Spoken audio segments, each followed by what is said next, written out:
Welcome to Business Innovators Radio, featuring industry influencers and trendsetters sharing proven strategies to help you build a better life right now.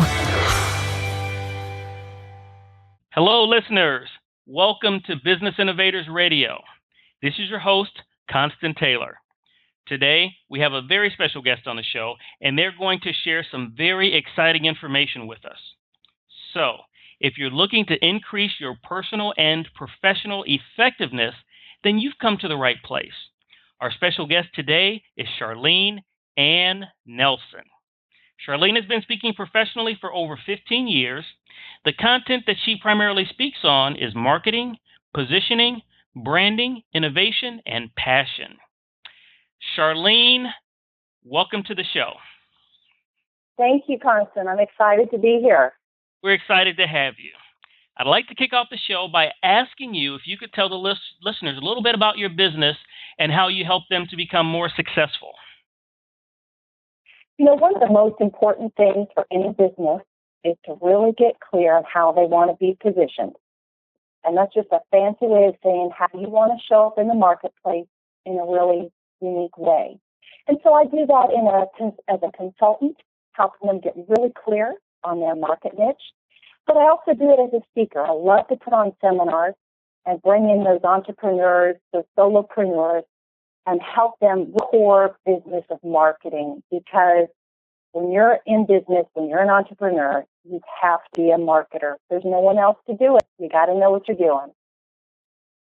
Absolutely. So how do you help them, and that is the tough thing. Someone says, hey, I want to start my own business, and usually the last thing from their mind is them being a salesman, but that's exactly what they need to be in order to get their business off the ground. So how do you transition them from having the mindset of business owner where they don't have to do any selling to really that's your primary job in many instances? Yeah. When I work with business owners, I tell them if they position their product and service the correct way, they don't have to sell. And that's what I mean by that. Okay. Because they've thought very clearly about who their customer is, what they think, what their income is, their age, their interests, and they've thought very clearly about the pain they're going to solve for that customer. So by the time they have created a product or a service and are launching it, they already have what people want. So the old model of the engineers and the inventors would make a widget and then ship it to the marketing and sales department. Say, gosh, push this out to the marketplace. That's pretty dead. So I work with my business owners and say, okay, let's get really clear on a market niche first, and then let's make a remarkable service or product for our customers, not the other way around. And so as we're doing that, and I talk to them about the value of developing their positioning statement. Now, positioning statement is going to do 5 things. And it's really their internal guide. I think of it as their GPS for market success. Okay. So it's going to do 5 things, and I'll explain them. It explains, it promises, it differentiates, it makes you memorable, builds emotional connection. So let me go back. It's really got to say who you are and what you do better than your competitors. Okay? Your positioning statement has got to promise something very specific, functional, emotional, or financial, that is really compelling to our ideal customer. Mm-hmm. We have to look different. Otherwise, we're a commodity. If people don't know why you, then there's a reason to choose you. Then price is the only differentiator, right? Mm-hmm. And being thoughtful about your brand positioning makes you memorable. And lastly, and businesses forget this, is emotional connection. Emotion helps people get to know you, get to like you, and trust you. And you know that people do business with people that they trust. Yes. So I take them through a 6-step process, and it's a lot of questions to really drill down into what makes them special, unique, or different. And a lot of times this process has the effect of making them go back and rethink the way their product and service is packaged, the way they price it, maybe the way they make their customers aware of it. So let me stop right there for a moment and Okay. just mention. Oh, go ahead. Go ahead, Constance. Yeah. So with positioning, once you've got the product positioned properly in terms of having them make sure that does positioning include eyeballs, making sure that it's available in certain media. Print is a little, print is a little not what it used to be, but in maybe certain print articles. How is it specifically email campaigns? How does that work with positioning? Well, and you're asking a great question, and to me, they're two separate processes. See, your brand is really what your customers say it is. It's what they think of you, and the only way you get to create the image of you that you want is through that positioning. How you decide to get it out to the marketplace is very tactical, and it really depends on who your customer is and how they shop and how they like to get information. Mm-hmm. So I think email marketing is still one of the most powerful ways to build a relationship with customers. We're in a digital world. Things happen online. People make decisions very, very quickly, right? They search for you. They find you. One of the mistakes that small businesses make is they think, oh, my gosh, Facebook, it's free, and I have all of these fans, and I'll just sell on Facebook. Facebook is not for selling. The best thing you can do with Facebook is, yes, get your fan base, provide really great content that you never sell. What you do is you come up with a great freebie, a great offer. So people click on that offer and they get converted to your email list. Your email list is gold. That's where you have the opportunity as a business to share some more great content.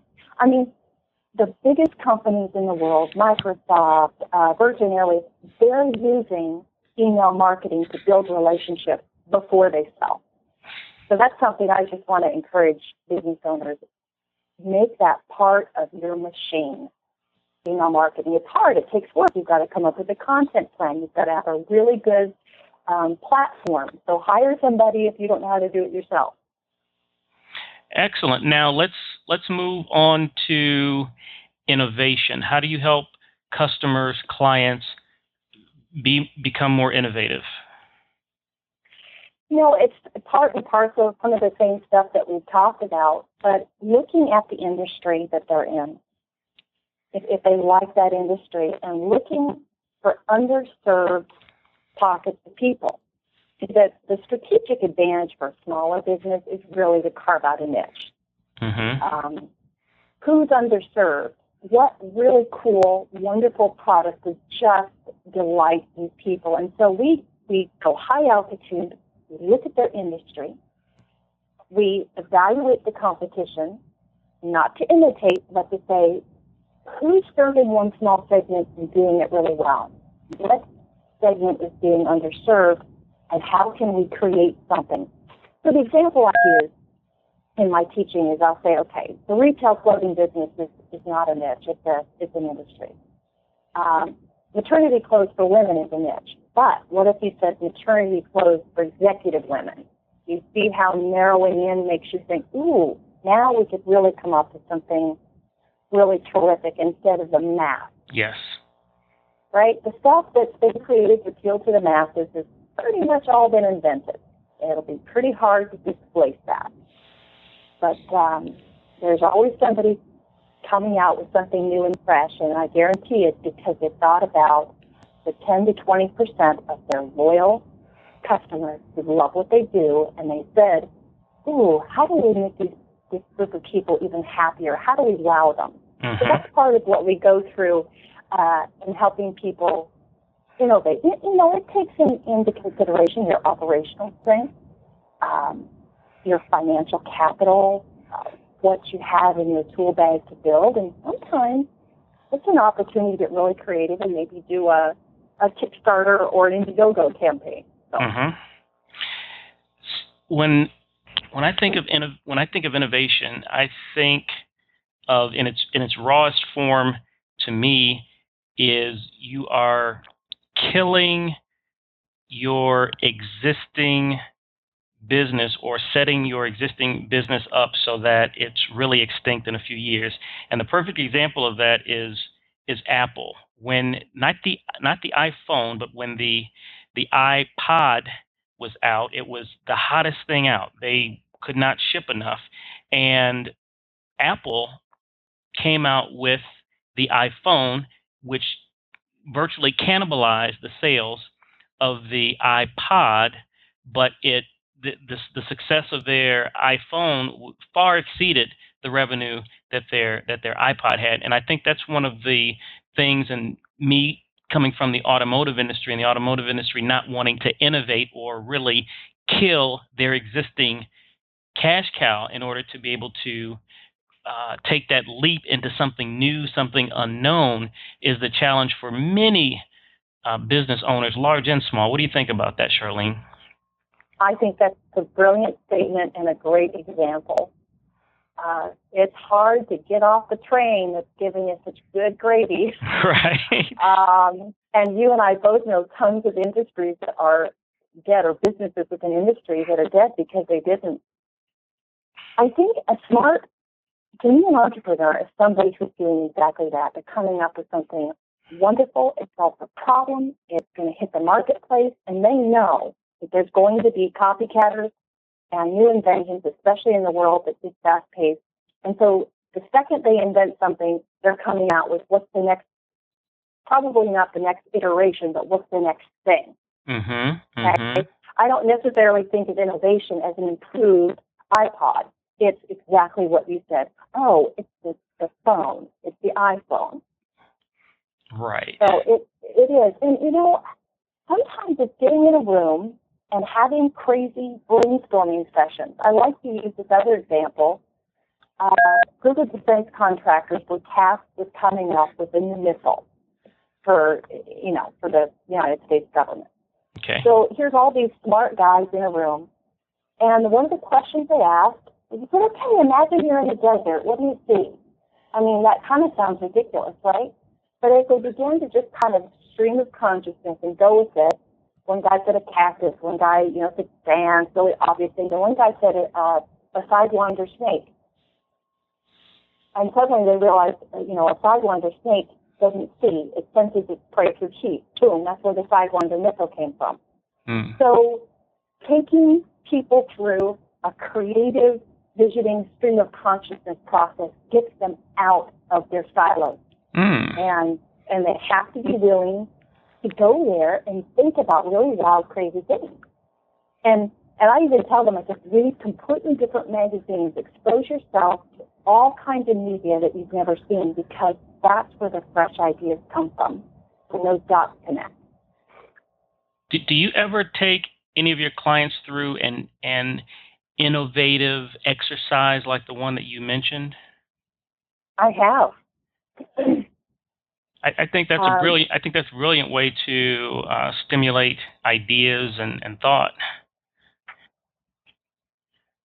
We have to find ways to stimulate ourselves, because it is so easy to get in the trap of what's popular and how do I make something like that.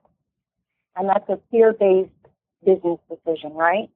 What's already selling hot, and by the time that you see what's hot on the market, you decide to make it, it's already gone, right? Right. Pretty much it's gone. There's the next thing. So this is what I think about passion. People that create a tremendous brand have a passion for something. And I know that gets bandied about and sounds pretty esoteric, but your passion is where your innovation is going to come from, because you're always thinking about it. Part of your DNA. You're interested in it. Your whole particular activating system has worked, that filter that allows you to see the thing that's important to you. Michael Bell, CEO of Bell, had a great phrase that I love. He said, real entrepreneurs have what I call the 3 Ps. Passion for what they're doing, problem that needs to be solved, and a purpose that drives them forward. So I like to go through, I've got this wonderful little infographic And I take people to say, okay, what do you love to do? There's a long list. All right, what are you good at? Now look for a connection. Chances are you found your passion. And I take them, what do you love? What does the world need within that industry, within that area? Chances are you found your purpose. Okay, one more. What are you good at? What does the world need? There's your opportunity. And when those three things come together, that's when people are really the most profitable. Wow. That is, it's, I speak to a lot of people, and some people provide different levels of information than others, but I really like the way that you break down the individual components of marketing, positioning, branding, innovation, and passion, because when you ask someone, it's like, how do you define passion? How do you extract passion? How do you exploit it to its fullest? And I can visually picture it as you're communicating the information. So excellent. Now, with the last 60 seconds that we have, I'd like for you to take 30 seconds to communicate a message that you would like to leave the listeners with. What brand, what impact would you like to leave them with the last 30 seconds? Take the time to really think about how you want to show up at the marketplace. Do the hard work and understand that building a brand, there's a rule. First heart, then mind. Don't be afraid to figure out how your business and your product can connect emotionally with people. Well, how does your business or product make them feel? People don't move based on your idea. They move on how your idea makes them feel. So think, first heart, then mind. Excellent. Now, if our listeners would like to get in contact with your company or you, how can they do that? My website is charleneannelson.com. They can send me an email to info@charleneannelson.com. And I'm also happy to have them give me a phone call. That's 406-799-2570.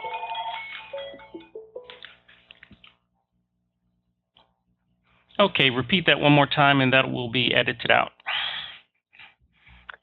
The website is charleneannelson.com. The email address is info@charleneannelson.com. And the cell phone, 406-799-2570. Excellent. Well, thank you so much, Charlene, for coming on the show and sharing that very powerful information with us. We really appreciate it. Awesome. It was a real treat to be with you today. I enjoyed our conversation very much. Likewise. Thank you for coming.